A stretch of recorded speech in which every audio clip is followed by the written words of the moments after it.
Touchdown! Trey Tucker! To the end zone it goes! Caught! Touchdown, Armon Benz!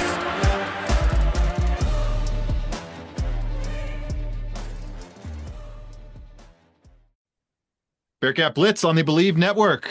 Welcome in, everybody. We are presented by FanDuel Sportsbook. I am your host, Russ Heltman from Cincinnati Bearcats on SI. Welcoming in my co-host, Neil Meyer from the frontofficenews.com. Very shortly loaded show, and what's a loaded time frame for Cincinnati Bearcats basketball and football. Multiple games from that side of things each week moving forward through the next couple of weeks, at least until the Bearcats football season ends. And they're going to try to continue that into Arlington for the Big 12 championship game, and a big test to try to continue on that path this weekend against Arizona. A 6.5-point spread that is a little quizzical to me, given how well the Wildcats have played this season. A little bit underrated. We'll discuss that matchup, obviously, in the back half of the show. Starting off, though, we have the Dayton matchup against UC in the books.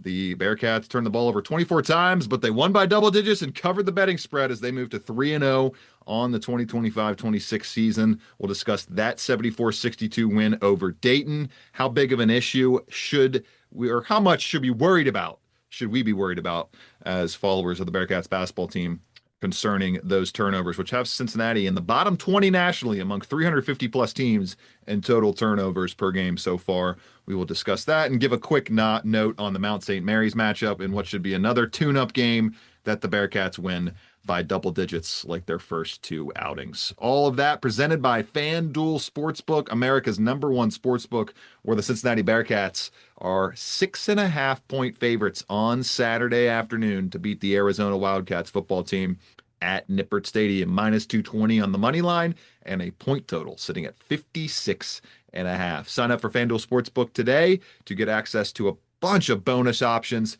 including their featured bonuses this weekend, which are the featured bonus is a 30% profit boost from boosting with the boys on college football parlays. All that action coming up after these messages on Bearcat Blitz.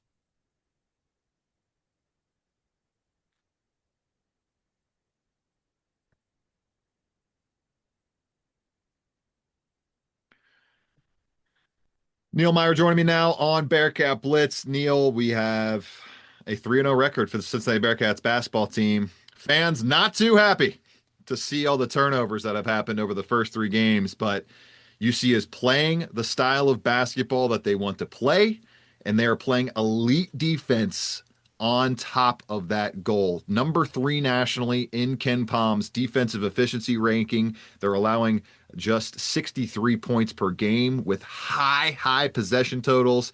And what a performance by Day Thomas in his third outing against the Dayton Flyers. 20 points, 12 of 12 shooting at the free throw line, 4 assists, went 2 for 3 from downtown, and then was complimented by Sean Abayev, who went 4 for 5 from the field, did foul out in this game in a contest that featured 49 personal fouls. The referees had no handle on this contest at all. They let it get completely out of hand, and the Bearcats still overcame those reffing issues. Kirk Creatia dropped 8 dimes, 9 points, and a solid outing for him. Did have 5 turnovers, but a few of those were kind of just jalopy heat check turnovers that probably won't see from Creasia for most of the season. Neil, your biggest thoughts coming out of the 74-62 win, a night where Javon Bennett came into this game averaging 18 points, made just 1 3-point field goal, 3 for 15 from the field. Day Thomas did a great job on offense and on defense, shutting down the best Dayton Flyer. Yeah, well, I'll start by having a little bit of fun here, but 49 fouls, like you mentioned, big takeaway here. Personal opinion, Kip Kissinger could not have a handle on this game. And it was a joke. It was an absolute joke. An actual joke. And I know there's a lot of people involved in this NCAA betting scandal. Now, I'm not pointing fingers. I'm not making allegations, but it felt a little fraudulent the other night with 49 fouls. I mean, you knew it was going to be a physical contest, but I mean, every little bump and nick was a foul. Sean Abayev shouldn't have fouled out. Sincere Harris shouldn't have had as many fouls as he had. But overall, this was a game that these refs should have had a better handle on. I mean, you look down at the free throw the free throw attempts in this game. Cincinnati went 23 for 37, so not ideal there. Dayton went 20 for 27. So Russ, when you look down, over 60 field free throws accumulated in this game. There were not 60 free throwable fouls in that game. I Not would even say there was close. maybe half of those. Right. It was Half of those. it was just an abject joke. It was a completely mismanaged game that the Bearcats were able to come out on top of. Neil, do you put more stock into the turnovers and how much that impacted things for Cincinnati? Or do you put more Mhm. stock into the 3-point defense and how they were able to defend that? Do you think Cincinnati got lucky to win this game by 12 points? Because I don't really feel that way. The fan base was a little upset after this game. I don't really understand why when you beat your rival by 12 points and cover the betting spread along the way. I mean, to me, that 2 for 26 line from deep was more so the Bearcats being dominant defensively and less so Dayton just missing open shots. Yeah, for me, I don't think this was a game Cincinnati got lucky. Cincinnati was the better team, Yeah. and that was that on that aspect. I mean, Day Thomas, for us, he was freaking fantastic. Yeah. And people, when people have looked at this program the last few years, they need to put some respect on Day Thomas's name. Just a little bit more than what they're giving him, because man, he's fun to watch. He's fun to watch, man. And I mean, what he did on Javon Bennett the other night was fantastic. 3 of 15, 1 of 10 from three. I mean, then you hear Kirk Carissa tell the story about Day coming into the facility two Yeah. hours early, getting a full sweat in, and Kirk joking with him, saying, hey, man, you're going to go for 30 tonight if you're getting a workout like this. And Day, and this is the type of person Day is for anybody who has talked to him. I know Russ and I have had plenty of interactions with him, but Day saying, no, I'm going to lock up Javon Bennett is a Day Thomas line at its finest. Yep. And for him to say it, put up 20, and then lock up Javon Bennett, man, that was huge. That was huge. So great to see that. And Russ, the biggest takeaway I take from Day Thomas's performance on Monday night, everybody's going to look at the 20 points aspect. 12 of 12 from the free throw line was huge for Cincinnati, and they desperately needed it because you look down, Sean Abaya went 4 for 8, Mustafa Cham went 1 for 4, Sincere Harris 1 for 8. Like they needed Baba Miller 0 for 4. Like somebody needed to step up for Cincinnati, and that was Day Thomas. But 20 points on a very, very efficient stat line. 3 of 6 shooting, 12 of 12 from the free throw line. That was huge. That was huge. So people are going to start seeing what kind of guy Day Thomas is for this team. I mean, Wes Miller even noted that he's the heart and soul of this team. But Russ, for me, you talk about the turnovers. 24 turnovers is a lot. But when you come out and you win a ball game like this with 24 turnovers, I mean, Russ, essentially this was a 2-point game at one point. And then you come out and you hit that 12-2 run was huge. So when you can win ball games like this in a rivalry game, despite having 24 turnovers, you got to be feeling pretty good because it could have been ugly the other way. If that would have been a Big 12 game and you have 24 turnovers, you might be sitting there differently.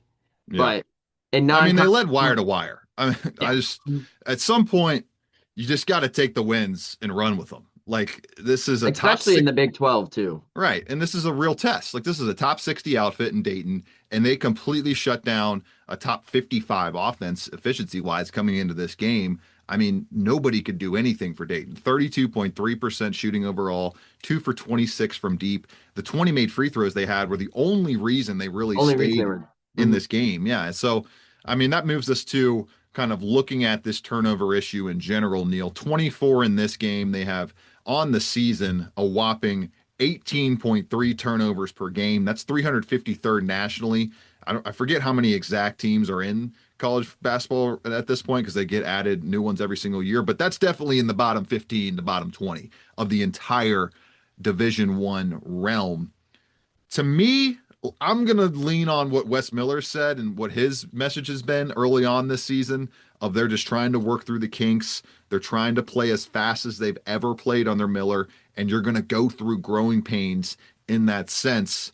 To me, Neil, if you're a team like Cincinnati, you either build your roster in the Big 12 to slow the pace down as much as possible and gain more variance positively that way, or you build your roster like the Bearcats have with deep depth, long rangey guys, stamina guys that won't fatigue, and guys that are looking to run up the floor and maximize the amount of possessions in a game to get your positive variance on the other side of the spectrum. So to me, this program has chosen the fast side of the spectrum, and I just wanted them to choose a spectrum because you're not going to be able to get with where the program is at right now financially and overall just recruiting wise. They're growing and growing and growing, but still just early on in the Big 12 and not at the level of a Kansas or a Houston or a Baylor or just those entrenched teams that can get 5-star recruits and 5-star transfers every single offseason.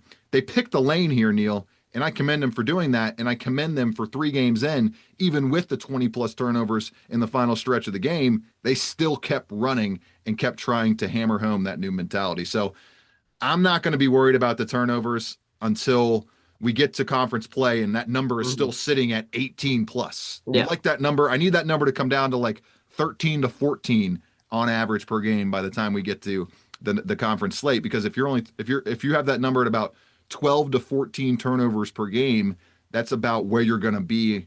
Kind of that's mediocre for how many possessions. That's right on average for how many possessions the Bearcats are taking, which is a lot more on average than they did last year. Yeah, absolutely. And obviously, when you think about the Big 12 play, Russ, if turnovers are more than 15 in the Big 12 slate, let's be honest, you're not going to win many games. Right. You're not. I mean, you look That's at just the Big Dayton, 12. they didn't take advantage of those turnovers. 25 points off 24 turnovers is not good enough. 1 point per turnover is not going to get it done. Yeah, and this is a prime example because you heard Wes Miller even say Dayton is not this mid-major team, and they have shown that for years in past. They are not just this quote-unquote mid-major teams that people think this is. No, this is a damn good Dayton Flyers basketball team. And Russ, I mean, this is going to be a team that will find itself in the NCAA tournament, this Dayton team. So to pick up this early quad 1, quad 2 win, whatever it'll be when the season ends, it's huge for them. But especially for Cincinnati now, how I see it, you got some time to fix on the little things, these little turnover issues. You have Mount St. Mary's on Sunday, which should be, let's be honest, Russ, that should be a blowout. That should be a walk in the park bye game. But then you got a week to tune things up versus Louisville, who just put up 100 on Kentucky the other night. So overall, this is the matchup you wanted for Wes Miller and this staff heading into a game within the next week versus Louisville. But like you mentioned, I mean, you look down. Well, I mean, we had that as a loss, right? We had that as a loss in the Clemson game as a likely loss. So, I mean, 11-2 has always been the goal this non-conference slate. So, I mean, I would be stunned if Cincinnati beat Louisville in this upcoming matchup with how good they look. And if they turn the ball over a lot there and it doesn't look super pretty, stay the course. Stay the course. Exactly. And the biggest takeaway, too, when you look down at this, to Russ, is we see it all on social media, right? All these fans might not be happy that this game was closer than anticipated. Oh, Cincinnati only won by 12 points. They should have blown them out the water. Russ, which is amazing because the Vegas thought differently. pegged it as a 6.5 point spread. And what's crazy to me is you want these people on social media, they don't see it like how you and I see it, right? They sit down and they want win, win, win. Oh, one little thing goes wrong, doesn't look pretty. They blow social media into a frenzy. But people forget, Russ, this is a team that has literally 3 returners from a season ago, still trying to figure everything out, still figure out their identity, still figure out what pieces, what moving parts they might have, what rotations will look like. Like, Wes Miller has had arguably probably the hardest offseason he has had here at Cincinnati besides year 1. Let's be honest. Roster turnover, all that, like, despite that, you have to be happy with the outcome. You take the wins where you take them. It's not always going to be pretty, but like it was Monday night, it was not always pretty. But for this game, you look back here 2-3 days later and you think, okay, this was a big win for Cincinnati. Mount St. Mary's coming up next, Neil. 97% chance on ESPN's matchup predictor to win this game. I mean, it's really just a question of will they win by 20 plus? I got to think they will. I don't think they're going to. I mean, who knows?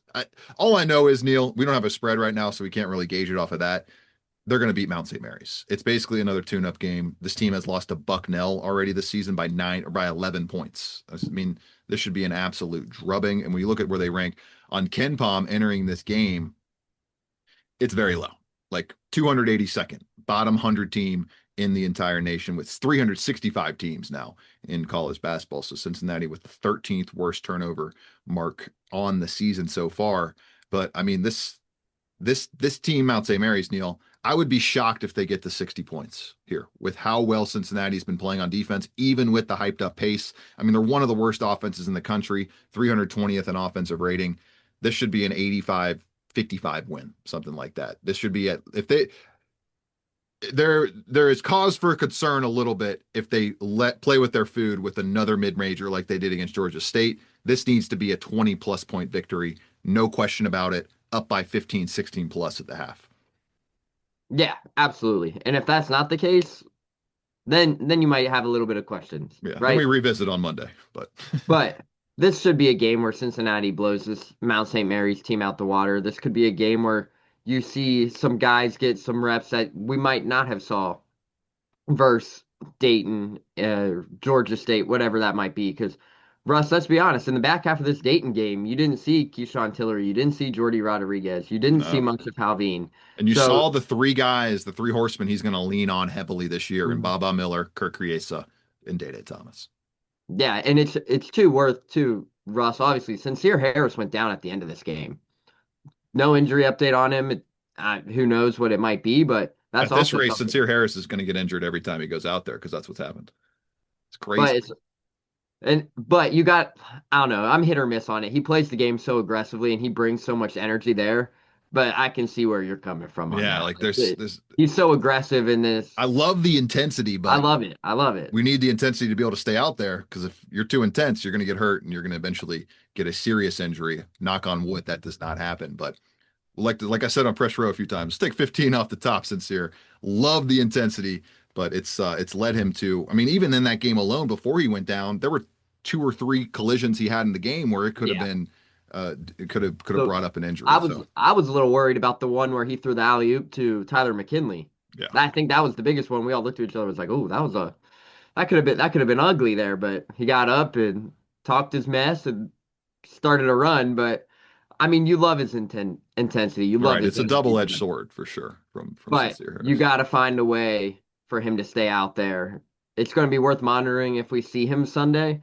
But if it's me, Russ, if it's me right now, if he is even slightly banged up, we don't see him Sunday.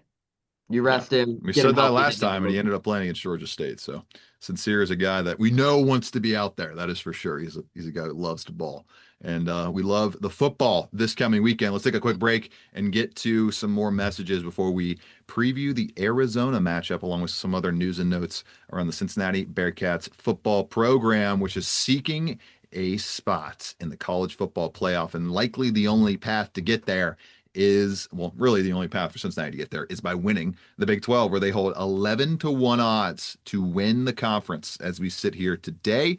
Texas Tech is a massive favorite at this point, minus 290 to win the Big 12 after their 29-7 destruction of BYU, a game where I think Texas Tech kicked 3 field goals inside the BYU 15-yard line. So it could have been a 40-burger hung by Baron Morton and the Texas Tech Red Raiders. The oil money is oil moneying out in Lubbock, Texas. They are looking like the clear pick to go to the college football playoff out of the Big 12, but that's why they play the games. And the Bearcats are going to try to have something to say about that with an effort to win out the rest of the season. FanDuel Sportsbook, America's #1 sportsbook. Make them your choice for your college football wagers this weekend and your college football pick for the Big 12 title game. We'll get to the Arizona matchup after these messages.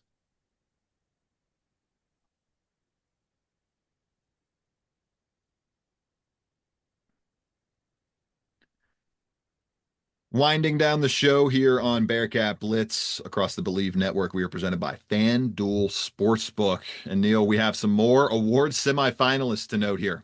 The Joe Moore Award, Cincinnati Bearcats offensive line on the docket there. They're a semifinalist for the national award handed out to the top offensive line in the entire country. I think that award itself is like 300 pounds. You kind of have to have the entire offensive line lifted up together. It's a very cool award. I wish they did this in NFL in some capacity. And then you have Brendan Sorsby, semifinalist for the Davey O'Brien Award, as he sits as one of the top 10 quarterbacks in the country so far this season. And then last week we had Jake Golday and Antoine Peak Jr. get into the Butkus Award mix, best linebacker in the country, and the Jim Thorpe Award mix, which goes to the best defensive back in the country. Some cool honorings, Neil, some cool things for Cincinnati that we haven't seen since 2022, 2021 range. And also we saw the Bearcats sneak into the top 25 of the college football playoff for the first time since 2022. A fun little week of news drops for the Cincinnati Bearcats football team as they get ready for Arizona. Yeah, and Russ, when you think back of all these awards and whatnot for Cincinnati, to have these kind of caliber players in these conversations, nobody gave Cincinnati any credit this offseason when discussing this team and this program. Simply nobody did. And now you look down, you see Jake Golday has solidified his spot as a projected day 2 draft pick. I think everybody has seen that one. Brendan Sorsby has played his absolute best ball of his career, putting himself into these conversations to be within the Davey O'Brien conversations. And then the Joe Moore award, Russ. This has been something that Gavin Gerhardt has been talking about for probably the last 5 years, 5 of his 6 years here at Cincinnati. Like, I swear every conversation we have had, Gavin said he wants the Joe Moore award. And I mean, you look at this offensive line right now, all those guys are eating up there, and they're eating pretty good too, on and off the field. I mean, Brendan's taking them out to dinner too. So I mean, I'd say the offensive line has maybe the best chance of any of these semifinalists to actually take home that award. Yeah, and they're going to have their hands full in the next 3 weeks. So if they can keep the job up and keep performing at the rate they're performing, Russ, it's safe to say they very well could come away with this award. And if that is the case, man, Nick Cardwell, you better get that checkbook ready. I was about to say that. You better get that checkbook ready, because that man's going to need a nice hefty raise for the job he has done, because, man, it's been fantastic seeing that. So, but right, these guys, and doing that with, I mean, Joe Cotton, highly touted player, but obviously not highly recruited coming out of high school, and nobody highly recruited on this offensive line coming out of high school. Yeah, which is also the crazy aspect, right? Because Gavin Gerhardt, people forget, was committed to Cincinnati at 16 years old. Yep. He's been through and through with Cincinnati for the last 8 years, per se. And then you have Joe Cotton, who wasn't highly recruited. Terrence Hio wasn't highly recruited. DeAndre Buford, I think, had a couple of different options coming out of high school. But then you look that's right. I down, think he was a 4-star guy coming out of high school. You're right about Evan that. Tangenstall had a couple of different offers. So, but overall, 2 of those guys had some big time offers, and everybody else were these guys that really worked their butts off and developed. So that's where credit needs to be due for Cincinnati. But Russ, it's been great, because you look down at these award lists. I mean, every one of them has a story. Like, these guys, like, let's be honest, most of these guys within these award categories were doubted. Brendan Sorsby, doubted at Indiana. Jake Golday, doubted his whole career, basically, because, I mean, FCS level, starts as a defensive end, played some tight end, now he's playing some linebacker. Antoine Peak, walk-on to scholarship to now this. Like, every one of these guys within these conversations have been wrote off. So it's been very, very cool to see their hard work get recognized, and Cincinnati get the recognition they deserve as well. No doubt. Love this for these guys, and hopefully one of them could take home one of these awards. That would be very, very cool, and a life, a big life milestone for those guys if that were to happen. 12 p.m. Saturday, number 25 Cincinnati against the Arizona Wildcats. 6-3 overall this season. They're 3-3 in the Big 12, and they are an underdog here. 68% matchup predictor favorite in favor of the Cincinnati Bearcats here, as the Wildcats are 6.5-point underdogs. Neil, one of the better defenses that Cincinnati has faced so far this season, and one of the better pass defenses at that. 12 interceptions on the year. That's top 5 among any program in the country. And this is going to be a major test for Brendan Sorsby, who has been lights out in the Bearcats wins and downright terrible in the Bearcats losses. 67% completion, 87.8 QBR in their 7 victories, just 41% completion, 43.7 QBR in their 2 losses. To me, it's a run Brendan Sorsby type of day Don't put too much pressure on his arm. Let this ground game really work against an Arizona defense that is much worse against the run than they are against the pass. 23rd in EPA per drop back. Still solid against the run, but much worse. 41st in EPA per rush allowed. And they are hemorrhaging issues on the quarterback run side of things. They're giving a 0.34 EPA on quarterback designed runs this season. That's 123rd nationally, and they're 118th in quarterback designed run percentage. Cincinnati, 12th nationally in quarterback designed EPA this season, but just 50th in quarterback designed percentage rate. Hike that rate up. Let Brendan Sorsby eat with an extra blocker out there. I'd imagine we see Sorsby run it 10 to 15 times in this game. If he can post about 6 to 7, 8 yards a carry and keep those kind of plays explosive and keep the chains moving, I think they get the job done here, Neil. I'm rolling with the Bearcats 31-29. CFBgraphs.com does not agree with this spread at all over from Parker Fleming at Stats of War. He does a great job with this site, compiling all the EPA data, the advanced analytics data that I like to use on the show and in my Cincinnati Bearcats on SI previews. He's only got the Bearcats winning this game 50.9% of the time with a projected score of 27.14 to 26.68. Interesting there, considering the betting spread has the Bearcats favored to win by at least a touchdown. Yeah, Russ, this game's going to be closer than a lot of people think. And despite it being a touchdown spread, this is going to be a game where we might see some wonky scoregami stuff. Like a 31-29, like you mentioned. Or maybe it is a 26-27. That's a wonky score. It's going to be a wonky score on Saturday, to say the least. But this is a game you can't write Arizona off. I mean, when you look down, bowl eligible, this is a team that could very well be 8-1 and playing for a Big 12 championship. Scott Satterfield even noted that. I mean, 17th in total defense, 10th in turnovers gained, 2nd in pass efficient defense, 7th in passing defense, 7th in interceptions, and 16th in first down defense all across college football. Just this top 30 solid all the way around. They're actually even better EPA wise as a whole team than Cincinnati has been this season. Yeah, this is a team that's going to come in and they're going to wreak havoc. Now it's going to be interesting to see how they respond to a essentially 12 p.m. kickoff time. That's going to be interesting. But, Russ, this game's going to be a lot closer. Give me the Bearcats here. 29-26 is where I'm going with on Saturday. There you go. And Neil's right. I mean, this team is 3-3 in the Big 12, but just a 33-27 loss to BYU at home, and they lost 31-28 on the road at Houston. Did have the 39-14 drubbing at Iowa State, but all in all, they have only played one bad game this season, and we'll see if the Bearcats can make them play a second bad one. For Neil Meyer, I'm Russ Eltman. This has been Bearcat Blitz on the Believe Network. We are presented by FanDuel Sportsbook. Have a great weekend, everybody. We'll talk to you again on Monday, recapping all the basketball and football action.